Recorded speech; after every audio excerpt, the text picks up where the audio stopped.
No início do século XVI, havia um homem cujo coração se dividia entre buscar seus próprios interesses e realizar a vontade de Deus. Mas como a própria Bíblia diz, as pessoas podem fazer planos, porém é o Senhor, Deus, quem dará a última palavra. Assim foi a vida de Lutero, um jovem dedicado e empenhado a conhecer e prosseguir conhecendo a vontade de Deus. Ao entrar para o monastério, se debruçou entre a Bíblia, desvendando assim suas verdades, entre elas a justificação pela fé e a salvação pela graça. E quanto mais ele estudava as Escrituras, mais ele se libertava dos seus dogmas.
Até que um dia, ele não pôde mais se calar. Ao ver tanta incoerência entre a tradição religiosa ensinada desde a sua infância e a própria Bíblia, e como grito de libertação, pregou na porta de sua igreja as 95 razões de sua fé. Isso despertou alvoroço e desconforto por parte de líderes religiosos, que insistiram para que ele, Martinho Lutero, se retratasse das suas novas descobertas bíblicas e discordâncias doutrinárias da Igreja de Roma.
Ao confirmar diante de grandes autoridades sua posição e que ficaria ao lado da Bíblia, ele deu início à Reforma Protestante, uma revolução que continua até os nossos dias, e neste ano ela está completando 500 anos.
Os séculos passaram e a revolução continuou em corações desejosos em conhecer mais a Deus e sua palavra. A partir da Reforma Protestante, as pessoas tiveram mais acesso à Bíblia, para estudá-la e descobrir mais sobre suas promessas. E uma dessas promessas foi que Jesus voltaria. E muitos creram nessa palavra.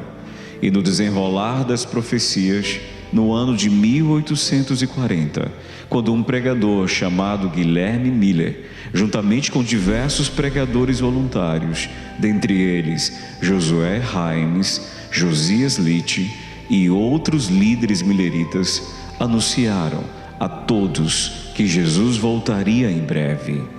Marcaram então a data de 22 de outubro de 1844. Empolgados com a descoberta, Guilherme Miller saiu pregando e anunciando em cidades e vilarejos, e todos que ouviam ficavam com seus corações esperançosos em pensar que em breve Jesus voltaria. O dia chegou, 22 de outubro de 1844. Famílias inteiras haviam se preparado para o retorno do Mestre. A noite chegou e nada aconteceu. Jesus não voltou.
E Deus mostrou, enquanto Irã Edson estava passando por um milharal perto de sua propriedade, Deus mostrou a ele que a data estava certa e o evento estava errado.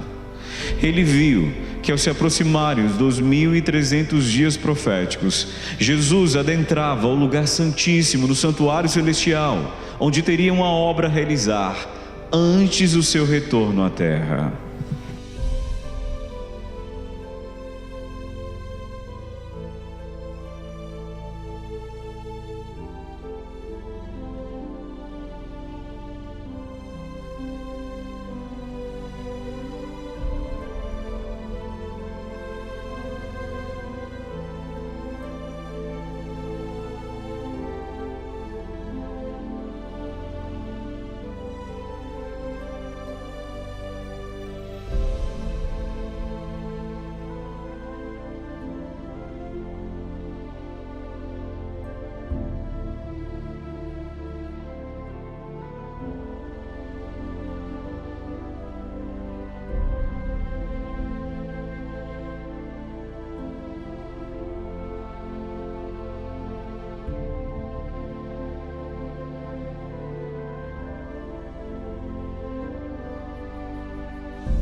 Depois do grande desapontamento, um grupo permaneceu firme, estudando a palavra de Deus.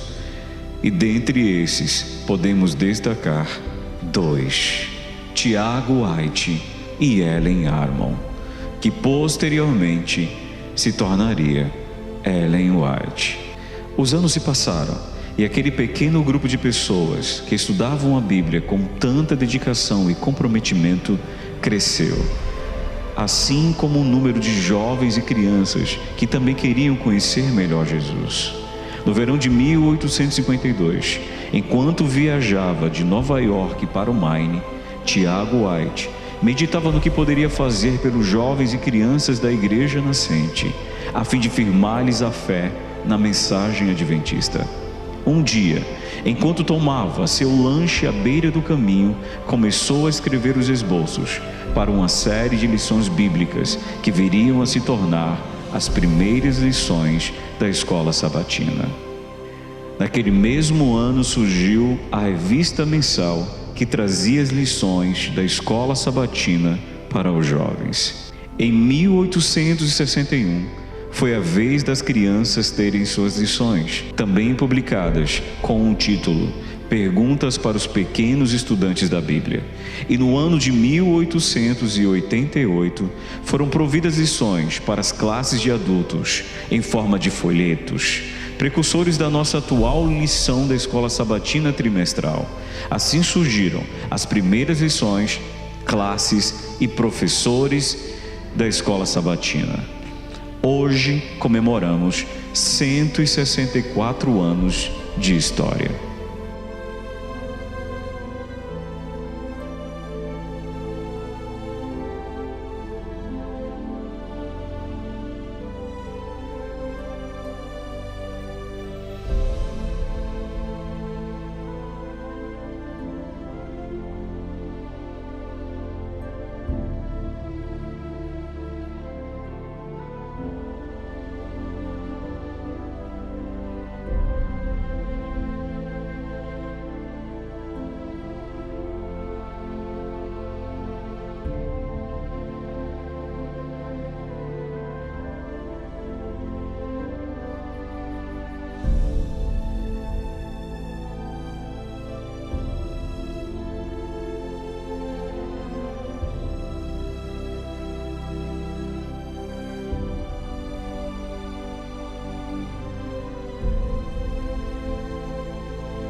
Tiago foi um dos primeiros professores da Escola Sabatina. E por falar em professor, hoje também se comemora o Dia do Professor.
Nossa história não para.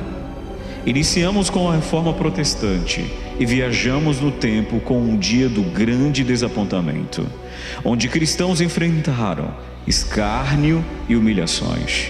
Até então, a Igreja Adventista do Sétimo Dia não havia surgido. Mas no mesmo ano, um pequeno grupo de estudo foi crescendo e descobrindo as verdades da Palavra de Deus. E esse pequeno grupo se tornou um grande grupo e se tornou conhecido como a Igreja Adventista do Sétimo Dia, uma igreja comprometida com as verdades e profecias. John Andrews foi o primeiro pastor adventista enviado de forma oficial a outros países. Seu espírito missionário moveu a igreja para avançar rumo ao oeste dos Estados Unidos, onde alcançou grandes vitórias missionárias, e isso sem falar do avanço além-mar.